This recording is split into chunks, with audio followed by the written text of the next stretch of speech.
Mensagem do dia, com o pastor Marcelo Gomes. Respondeu Jesus: Homem, quem me designou juiz ou árbitro entre vocês? Então lhes disse: Cuidado, fiquem de sobreaviso contra todo tipo de ganância. A vida de um homem não consiste na quantidade dos seus bens. Então lhes contou esta parábola. A terra de certo homem rico produziu muito. Ele pensou consigo mesmo: o que vou fazer? Não tenho onde armazenar minha colheita. Então disse: já sei o que vou fazer. Vou derrubar os meus celeiros e construir outros maiores.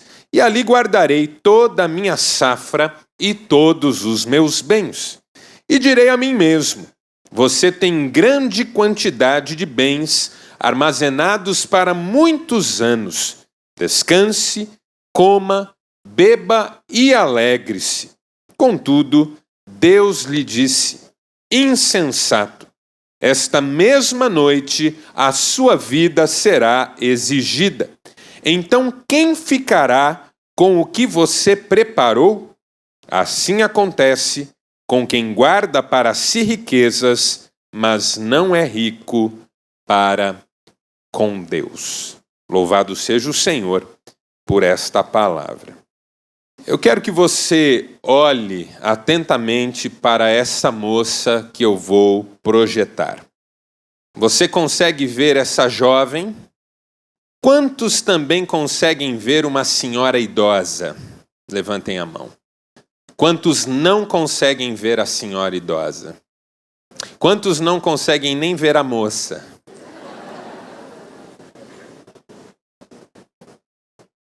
Olha essa paisagem. Você consegue ver a paisagem? Quantos conseguem ver um bebê? Quantos não veem um bebê? Quantos querem saber o que é uma paisagem ou o que é um bebê? Eu não vou mostrar. O que é isso? E agora? Eu me deliciei hoje à tarde com inúmeras imagens que apareceram na tela do meu computador quando eu digitei num sítio de pesquisa a expressão ilusão de ótica. São desenhos, são fotografias que têm como objetivo iludir as nossas percepções, fazer-nos perceber algo que está além da mera imagem ou não perceber algo que a imagem traz consigo. Ilusões de ótica. Uma brincadeira antiga, que há 20 anos é usada em treinamentos de profissionais e também em processos seletivos. São poucas as pessoas com percepção aguçada, poucas as pessoas com os sentidos absolutamente bem trabalhados. A maioria deixa passar informações. Ilusões de ótica são jogos que as pessoas criam para enganar os nossos sentidos. E esse é o significado da palavra ilusão, que quando eu fui pesquisar no dicionário, me veio com estas explicações: engano dos sentidos ou da inteligência, errada interpretação de um fato ou de uma sensação. Também pode significar o que dura pouco, dolo, fraude ou traição. Ilusões. Ilusões são tudo aquilo que nos engana, que faz com que nós pensemos algo que não confere com a realidade. E por que é que eu estou falando sobre isso e por que é que eu trouxe um pouco disso para você nessa noite? Porque eu acredito que existem ilusões de ótica também na vida espiritual. Nós podemos ter percepções equivocadas na nossa vida espiritual. Nós, mesmo adeptos dos conceitos e das verdades da fé, podemos ser iludidos, enganados por alguma coisa que nós vemos e não está lá, ou alguma coisa que nós não vemos e está lá. Existem muitas pessoas iludidas, mesmo na vida espiritual. E eu acho que esse era o caso do homem que é apresentado para nós no nosso texto. Eu tenho convicção que esse homem que interpela Jesus no caminho sofria naquele momento de um tipo de ilusão de ótica. Porque ele via algo que não estava ali e, ao mesmo tempo, não via algo que estava. O modo como ele aborda Jesus é muito sugestivo, porque ele aborda Jesus com um pedido. E o pedido dele, numa primeira vista, num primeiro olhar, até que parece legítimo. Ele gostaria que Jesus intermediasse a relação dele com o irmão, porque, ao que parece, o irmão não estava dividindo a herança com ele. Vamos imaginar que esse homem estava reivindicando algo justo. O irmão realmente o estava enganando ou prejudicando. O pai faleceu, o irmão se apropriou de tudo, ou talvez de grande parte dos bens do pai, e não repassou para o outro irmão aquilo que era de direito. Então vamos julgar que esse homem estava na plenitude da sua razão, imaginando que Jesus poderia socorrê-lo numa demanda verdadeira e justa, levar seu irmão a repassar para ele a sua parte na herança. O que é que ele via quando olhava para Jesus? Alguém que poderia lhe atender no seu pedido. Alguém que poderia intervir na sua dificuldade. Alguém que poderia mediar as coisas. Alguém que poderia julgar a circunstância e estabelecer um veredito justo. Ele olhava para Jesus e via Jesus como um conciliador em relação a problemas pontuais. Ele olhava para Jesus e via em Jesus a chance de ter o seu direito garantido. Mas ele não via o que estava lá para ser visto. E isso fica evidente no modo como Jesus lhe responde. Porque o modo como Jesus lhe responde não deixa de chocar. Jesus, ao que tudo indica, não se sensibiliza com ele. Não se solidariza com ele. Jesus não fica indignado com a injustiça que lhe estava sendo imposta. Pelo contrário, Jesus olha para aquele homem e lhe faz uma pergunta. Quem? Veja, quem? Quem me colocou nessa condição em relação a você e seu irmão? Quem disse para você que eu faço isso? Quem foi que insinuou que eu resolvo esse tipo de problema? Quem me colocou como juiz ou árbitro na vida de vocês? Quem foi que fez você acreditar que eu tenho alguma coisa a ver com esse problema? Essa é a pergunta de Jesus. Quem disse? Quem me colocou nisso? Quem fez você pensar assim? Quem pôs essa imagem diante dos seus olhos? Porque não bastasse a pergunta, Jesus ainda olha para os presentes e diz para eles: cuidado com a ganância. Que não deixa de ser uma reprimenda pública para aquele que fez o pedido. Se eu estou aqui ao final do culto e alguém chega para mim e diz: pastor, por favor, ore por mim sobre isso. E eu olho para essa pessoa e digo: quem disse que eu oro por pessoas aqui? E ainda olho para todos os presentes e digo: tomem cuidado com a idolatria. O que é que todos vão entender? que eu estou repreendendo a intenção da pessoa. Eu imagino que todos ficariam chocados. Alguém foi fazer um pedido numa situação de aparente sofrimento e não só Jesus se retira da condição de poder ajudar, como ainda transforma aquilo num exemplo negativo para todo mundo. Por quê? Porque aquele homem estava vendo algo que não estava ali e não estava vendo o que estava. Ele olhava para Jesus e via alguém que poderia resolver os seus problemas pessoais, mas não via em Jesus o Deus a quem ele deveria entregar a sua vida. Ele foi a Jesus, não porque enxergava em Jesus o Deus a quem ele deveria se entregar, mas ele foi a Jesus porque enxergava em Jesus alguém que poderia lhe atender na sua demanda. Isso é ilusão de ótica. Parece que é isso, mas não é. Parece que isso está lá, mas não está.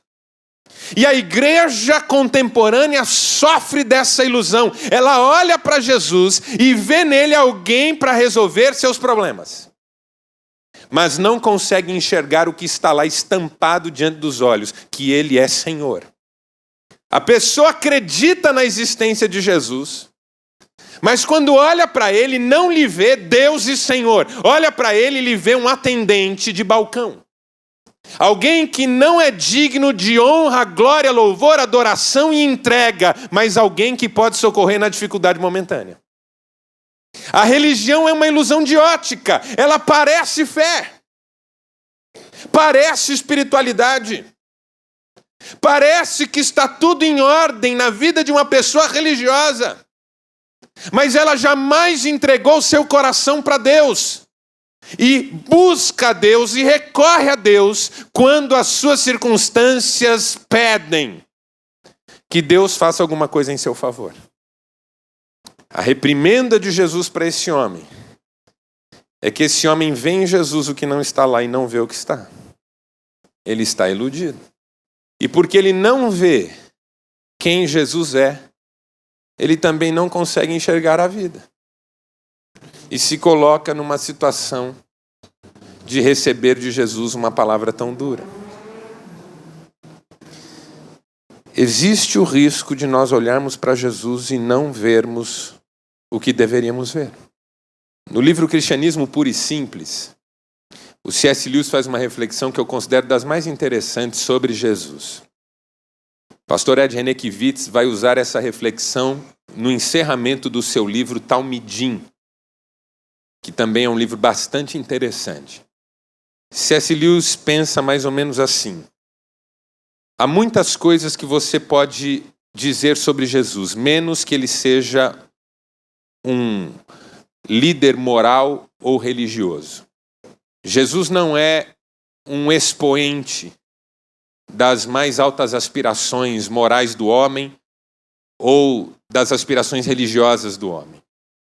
Porque se você pensar isso de Jesus, você estará pensando o que várias pessoas pensam dele, mas não estará pensando o que ele mesmo dizia a seu respeito. Jesus nunca se apresentou como uma autoridade moral ou religiosa. Ele se dizia Deus. Jesus não veio para apenas ensinar um modo moral de viver ou para criar uma religião. Ele veio como Deus encarnado em visita à humanidade. A única maneira de nós nos posicionarmos diante das declarações que ele fazia a respeito dele é, das duas uma, darmos crédito ou não darmos crédito.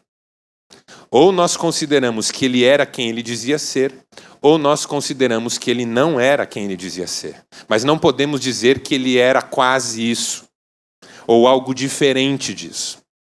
Porque se ele não era quem ele dizia ser, das duas uma também. Ou ele era um mentiroso ou ele era um lunático.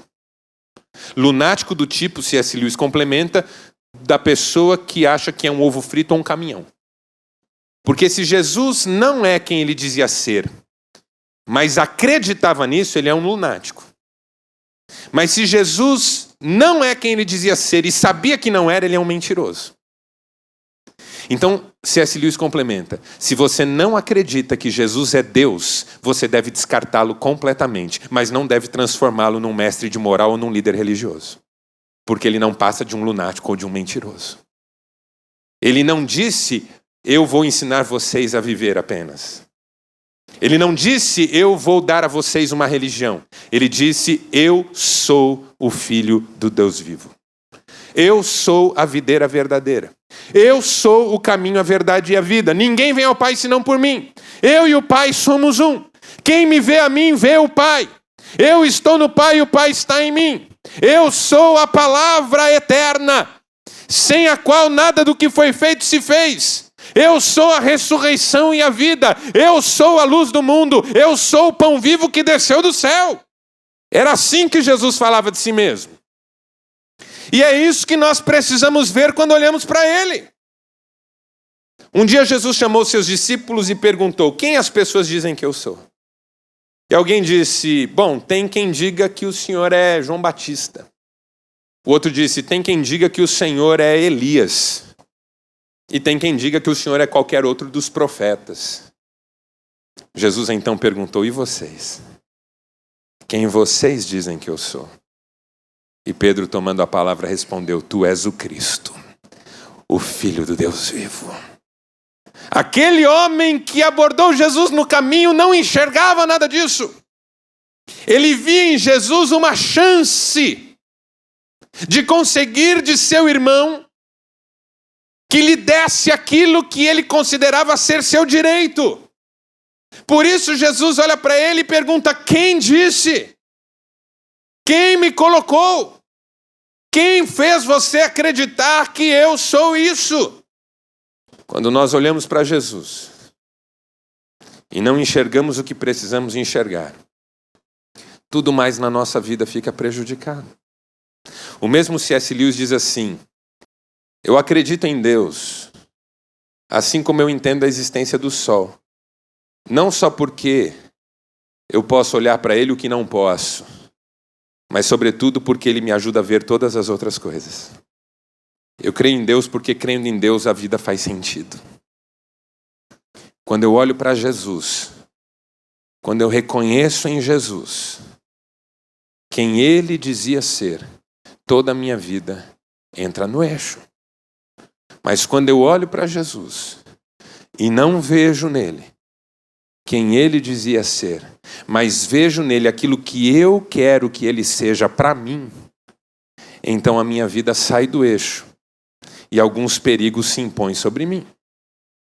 Por exemplo, o perigo de só enxergar o ter e não o ser.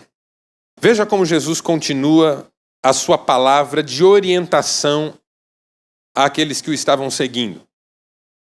Então lhes disse, cuidado, fiquem de sobreaviso contra todo tipo de ganância.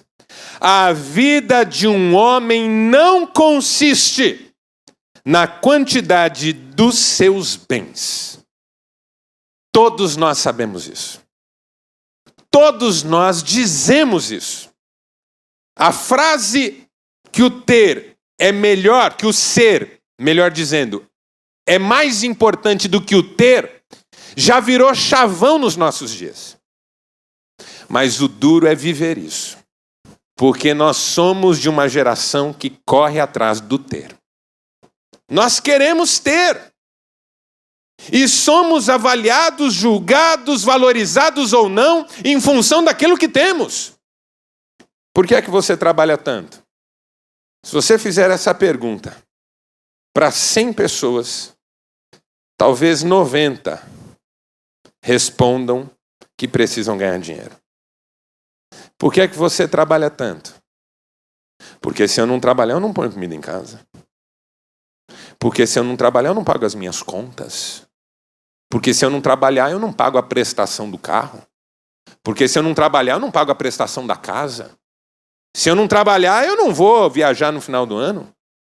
Se eu não trabalhar, eu não vou ter isso ou aquilo que eu quero tanto ter. Você pergunte para 100 pessoas por que elas trabalham tanto e 90 vão responder elas precisam ganhar dinheiro. Agora vamos imaginar que uma pessoa não se veja assim. Ela realmente acredita que não trabalha por dinheiro, que trabalha por realização, tem uma missão no mundo, tem convicção dessa missão. Então, se ela responder que é por outra coisa que não dinheiro, você depois vai e pergunte para alguém da família dela. Para a esposa, para o marido, para um filho. Crianças costumam dizer a verdade. Crianças têm uma visão interessante dos adultos, muito particular. Esses dias, meu irmão é pastor e tem 2 filhos, um de 4 aninhos, outro vai fazer 2 aninhos. E esses dias alguém perguntou para o mais velho de 4 aninhos, o que seu pai faz? Ele disse, meu pai é pastor. E a pessoa, ouvindo a resposta, perguntou, e o que um pastor faz? E aí ele respondeu, vê as pessoas chorarem. Crianças têm visões interessantes sobre seus pais. Pergunte para uma criança, por que é que seu pai trabalha tanto? Vamos ver o que ela responde. Ele precisa ganhar dinheiro. Meu pai trabalha para ganhar dinheiro. Talvez uma criança responda, meu pai trabalha para sustentar minha mãe, para pagar o cartão de crédito. Meu pai trabalha para a gente ir na escola, senão ele não paga a escola. A criança não sabe às vezes o que o pai faz, mas sabe que ele faz o que faz por dinheiro. Porque ela está na mesa do jantar e só ouve o pai e a mãe discutirem por dinheiro. Ela vê o pai chegando nervoso em casa e ele está falando que não ganhou dinheiro. Ele vê o pai e a mãe falando com os amigos sobre dinheiro. Não, porque eu quero comprar isso, eu quero comprar aquilo, eu quero comprar aquilo outro. Você vai ver só, até o final do ano eu consigo comprar aquilo. Até o ano que vem eu consigo comprar aquilo outro. As nossas crianças nos ouvem falando sobre aquilo que nós queremos ter. Ou reclamando daquilo que nós não temos. O tempo que a gente luta para ganhar dinheiro e o tempo que a gente passa orando, por exemplo. Qual é a proporção na vida? O tempo que a gente passa discutindo sobre as coisas que a gente faz para ganhar dinheiro e falando sobre as coisas do coração, por exemplo. A esposa sabe que o marido não bateu a cota e que por isso ela tem que maneirar nas compras do mercado, mas não sabe que ele está passando por uma luta interior sobre a qual ele não fala com ela. O marido sabe que a esposa está querendo uma roupa nova para ir no casamento da sobrinha. E isso pode até virar uma briga homérica no contexto da família.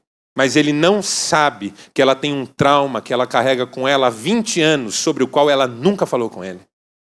Então a gente diz que o ser é mais importante que o ter. Ninguém se atreve a dizer o contrário. Mas na prática não é assim. É o que faz com que um homem chegue diante de Jesus. Veja, diante de Jesus. Não é diante de uma pessoa qualquer. É diante de Jesus. Ele chega diante de Jesus e tudo que ele consegue pensar é que o irmão dele está com algo que é dele. Impressionante que alguém chegue diante de Jesus e só consiga pensar no que tem nas mãos do outro. Como quando eu chego diante de Jesus e o meu coração está cheio de rancor por alguém que me deu uma palavra atravessada. Eu chego diante de Jesus e o meu coração está cheio de ansiedade por causa de um pagamento do final do mês. Eu chego diante de Jesus e estou triste, chateado, magoado porque não consegui comprar algo que eu desejava tanto. Eu chego diante de Jesus e só consigo orar pedindo que Ele me abra uma porta de emprego. Eu chego diante de Jesus e tudo que eu consigo pensar é que Ele precisa me ajudar a cobrir a minha conta. Quando eu faço isso, eu sou como esse homem, que está diante de Deus e só consegue pensar em suas coisas. Eu sou como esse homem quando eu canto ao único que é digno e só consigo pensar que amanhã eu tenho um desafio financeiro e Deus precisa me ajudar sobre isso. Eu sou como esse homem quando fecho os olhos para orar e enquanto quem ora engrandece o nome do Senhor, eu só consigo pensar que Ele precisa chegar logo na parte em que Ele peça que Deus me abençoe essa semana. Eu estou diante de Deus, mas só consigo pensar nas minhas coisas. Eu estou diante de Deus, e só consigo pensar no meu trabalho. Então eu digo que o ser é mais importante que o ter, mas eu não vivo isso. Eu não vivo isso. Cuidado, disse Jesus, a vida de um homem não consiste, não é isso, não é isso. Não é a abundância dos bens que ele tem. A vida não é isso. Segundo, o problema quando a gente não enxerga Jesus é que a gente só enxerga a gente mesmo e não as pessoas com quem a gente convive. O risco de não enxergar Jesus é o risco de só enxergar a si mesmo e não o outro. Jesus decide contar uma parábola. E veja como ele conta essa parábola. Acompanhem comigo. A terra de certo homem rico produziu muito. Uma informação. Até aí, você só precisa saber isso. A terra de um homem rico produziu muito. Ele pensou consigo mesmo. Agora começa a novela. Ele pensou consigo mesmo. O que eu vou fazer? Não tenho onde armazenar minha colheita. Então disse, já sei o que eu vou fazer. Vou derrubar os meus celeiros e construir outros maiores, e ali guardarei toda a minha safra e todos os meus bens. Percebeu o padrão? Você já conversou com uma pessoa que só diz eu? A pessoa para conversar com você e diz assim, rapaz, você não sabe o que me aconteceu essa semana.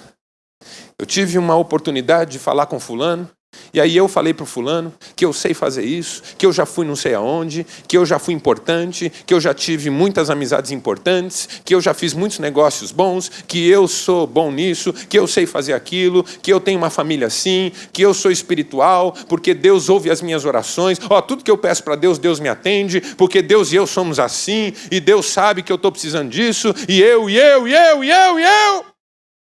Você olha para essa pessoa e diz, o que eu vou dizer para ela? É triste, não é? E aí você tenta entrar na conversa com um eu também. E ela não deixa. Você conhece fulano? Eu também. Não, mas não é só o fulano que eu conheço, não. Conheço o Beltrano e o outro. Sabe aquela coisa do... Rapaz, estou com uma dor de cabeça. E eu, então, que estou com uma dor nas costas? Mas a minha está uns 2 dias. Essa dor nas costas, 1 semana. Já fez competição de tragédia? Todo mundo já fez competição de tragédia. Vi um acidente, 2 carros. E eu que vi 2 caminhões. Rapaz, meu tio está com câncer. O meu morreu ontem. Nós somos de uma geração centrada no eu. Casamentos que estão desmoronando. Porque maridos e esposas só conjugam na primeira pessoa, do singular. Eu, meu. Onde é que você vai com o meu carro? Você mexeu no meu armário? Você pode me ajudar a cobrir a minha conta? Quer dizer que você gastou o seu dinheiro e agora eu tenho que cobrir? Você pegou o meu chocolate, que estava no meu criado mudo? Eu peguei, porque você comeu ontem o meu pedaço de bolo que estava na geladeira. Isso é um casal, casado há 30 anos. Meu carro, meu lugar na igreja, minha hora de falar com ele, meu horário de ver o pastor, meu. Eugene Peterson escreveu assim: quando nós nos convertemos a Cristo, a primeira transformação que acontece é gramatical. O eu dá lugar ao nós. O meu dá lugar ao nosso. A percepção de que nada é meu ou seu. Tudo é de Deus. E está nas nossas mãos para abençoarmos uns aos outros. Isso tem que começar dentro de casa. E enquanto não começar dentro de casa, não vai sair das paredes de casa para abençoar outros.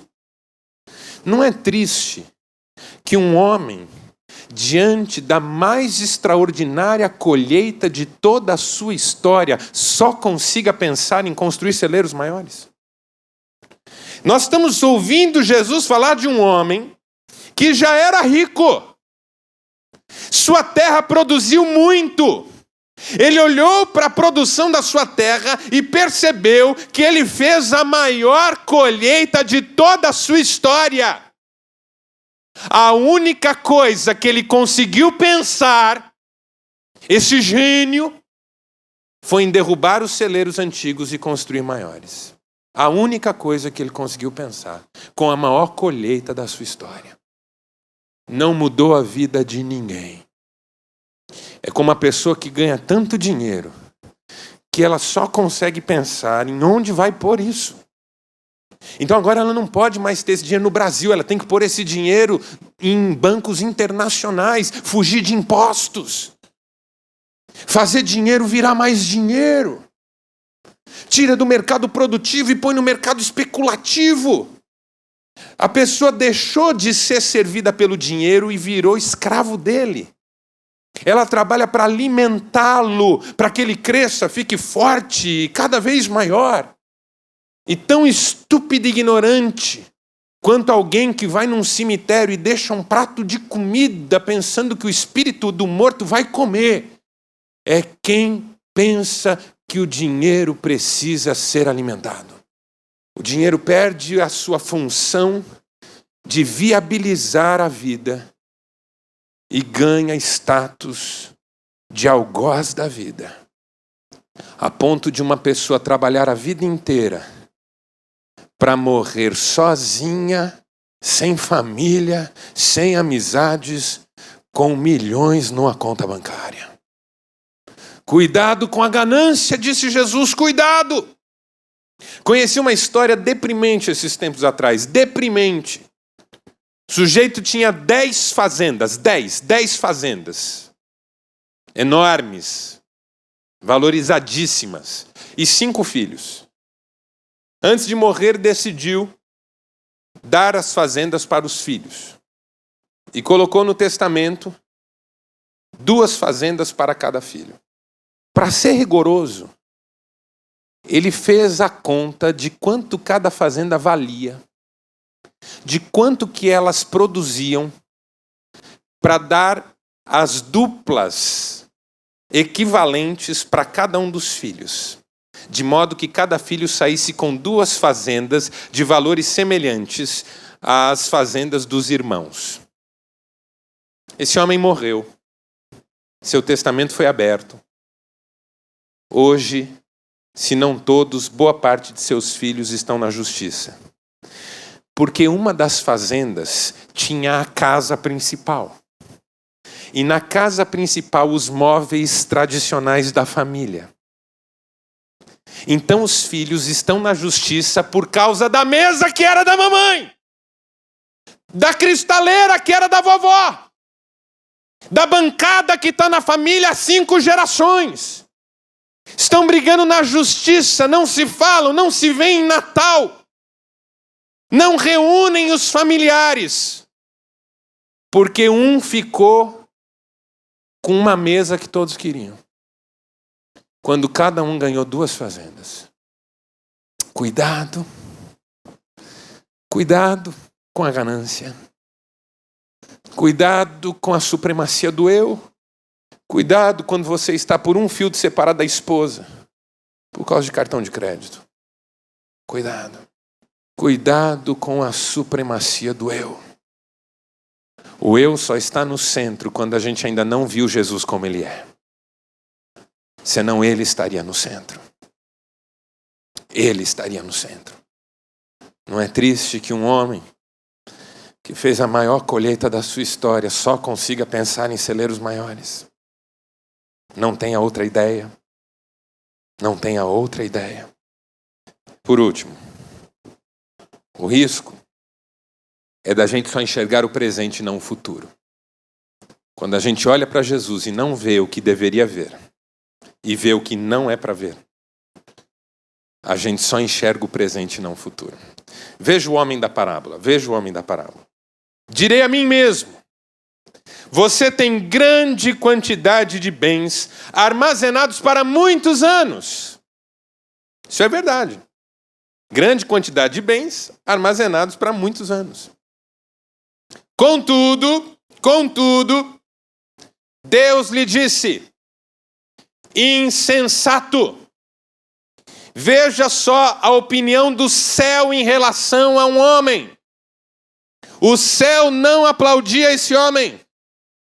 O céu não ovacionava esse homem.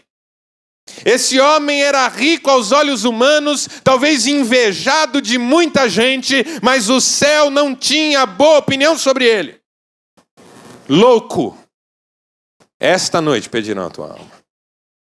Sem prorrogação. Sem um único dia a mais. Esta noite pedirão sua alma. 2 perguntas. O que é que você tem e para quem ficará? O que é que você tem? Celeiros cheios?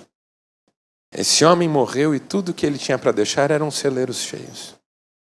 Quando meu pai faleceu, ele não deixou herança para nós.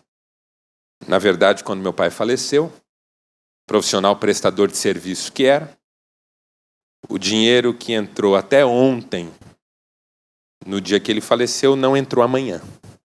Acabou. Mas papai gostava de uma prestação. Como gostava. A alegria dele. 12 vezes brilhava o olhinho dele. 24 sem juros. Meu bem me segura, eu vou sentar. Então, quando ele faleceu, havia contas. Nada exagerado. Mas que os filhos se juntaram e acertaram. Nenhuma herança. Alguns boletos para pagar. Mas papai deixou algo que muita gente que deixa herança não deixa. Legado, que é diferente de herança. No meu livro Sabedoria para Viver e Ser Feliz, há um texto sobre isso. Legado é diferente de herança.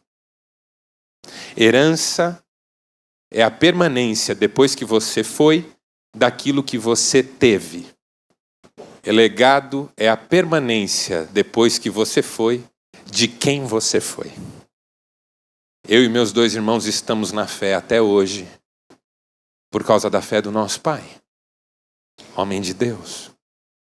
Não trocaríamos nosso pai por um milionário qualquer. Quem teve uma mãe digna, um pai digno, sabe do que eu estou falando. Você não trocaria o seu pai digno, a sua mãe digna, por um milionário qualquer. Ah, pastor, eu tive mãe digna e milionária. Fica quieto, eu não estou falando com você. Vai irritar outro. Colabora com a mensagem, irmão. Não atrapalha, não. Se você teve mãe digna e milionária, glória a Deus. Mas você sabe que mais importante que o dinheiro que ela deixou foi o valor de vida que ela deixou. Todo mundo sabe isso. Todo mundo sabe. Todo mundo sabe que não adianta sobrar herança para gente que não teve princípio. Todo mundo sabe. O que é que você vai deixar? E para quem? Porque vai. Esse homem estava pensando, agora que eu coloquei o meu burro na sombra, eu vou viver tranquilo pelo resto de anos sem fim. Mas o céu olhou para ele e disse, esta noite é a sua última. O que nos leva à pergunta fatal. Eu e você podemos morrer hoje? Porque a resposta negativa não significa que não iremos. Pastor, Deus sabe que eu não estou preparado para morrer. Sabe, mas isso não significa nada. Quando chegar a hora, nós vamos. Tinha um pedido de oração aqui no culto das 18, por um jovem de 20 e poucos anos, que morreu ontem não é esse. Um jovem de 20 e poucos anos que morreu ontem num acidente de carro. Quantos nós já perdemos, queridos nossos, não é? Tão rápido, tão cedo. Ninguém queria que fossem, mas foram, porque vão. Todos nós vamos, cedo ou tarde, todos nós vamos. O que vai ficar? Eu conheci 2 homens, filhos de um pastor, que faleceu cedo. 50 e poucos anos, alguma coisa assim. Pastor, renomado, importante. Aí os filhos foram fazer uma limpeza nas coisas do pai. Livros, discos. E encontraram escondido atrás de um material, uma coleção de pornografia. Veja, eu não estou julgando esse homem. Ele tinha as suas fraquezas, eu tenho as minhas. Mas pense, meu irmão, pense. Se você for embora hoje e alguém for fazer uma limpa nas suas coisas, o que vai achar? For pôr em ordem a sua empresa, o que vai achar? Quem que vai aparecer no seu funeral? Pastor amigo meu, eu nunca passei por isso, mas ele me contava, eu ria e tinha vontade de chorar ao mesmo tempo, porque ele foi fazer um velório e apareceram 2 viúvas. E elas se estapearam no velório. Entendeu? Assim, como é que faz isso? Como é que os filhos vivem o resto da vida? Como é que os filhos vivem o resto da vida? Louco, essa noite pedirão a tua alma. O que é que você deixa e para quem? São 2 perguntas. Quem fica com o quê? Que lembrança seus filhos ficam? Ai, pastor, mas eu não vou morrer hoje. Não sabemos. Espero que não morra hoje. Alguns talvez esperem, não sei. O que é que nós temos e para quem ficará? Eu não vivo cada dia como se fosse o último. Eu vivo cada dia como se fosse o primeiro, porque eu estou semeando. Mas quero poder morrer hoje, sabendo para onde estou indo, o que é que eu deixo e para quem. Para onde eu estou indo, o que é que eu deixo e para quem. Porque a vida passa e nós voamos, diz a palavra, mas o céu nos aguarda. Porque nós vimos Jesus Cristo como de fato Ele é. E aí que eu preparei essa última imagem, que eu achei bárbara. Ela também tem alguma ilusão de ótica. Você reconhece a cruz e a figura de Jesus, mas o manto de Jesus e um tecido acima na cruz e mais o contorno da imagem e as luzes fazem com que apareça ao fundo uma face, como se fosse a face de Deus. Porque quando você consegue ver as 2, você não está sofrendo a ilusão de ótica, você está vendo plenamente. Se você reconhece tudo que a imagem traz, você não está tendo uma ilusão de ótica, você reconhece tudo plenamente. Quem não tem ilusão de ótica espiritual, quando olha para o Cristo, vê Deus. Quando olha para Deus, vê Cristo. Não há Cristo sem Deus, não há Deus sem Cristo. Quem tem o Pai tem o Filho, quem tem o Filho tem o Pai e tem também a vida eterna. Quando a gente olha para Jesus, a gente não vê uma chance de resolver as nossas questões particulares. Quando a gente olha para Jesus, a gente vê Deus entregando a sua vida por nós para nos salvar e para assumir o senhorio da nossa vida, ser o dono da nossa história. O ser é mais importante que o ter, porque o ter é de Deus e o ser Ele nos dá. Os outros são mais importantes do que o eu, porque somos um em Cristo. E devemos nos preferir em honra uns aos outros, como disse o apóstolo Paulo. E o futuro é mais importante que o presente, porque céus e terra passarão, mas essa palavra não passará.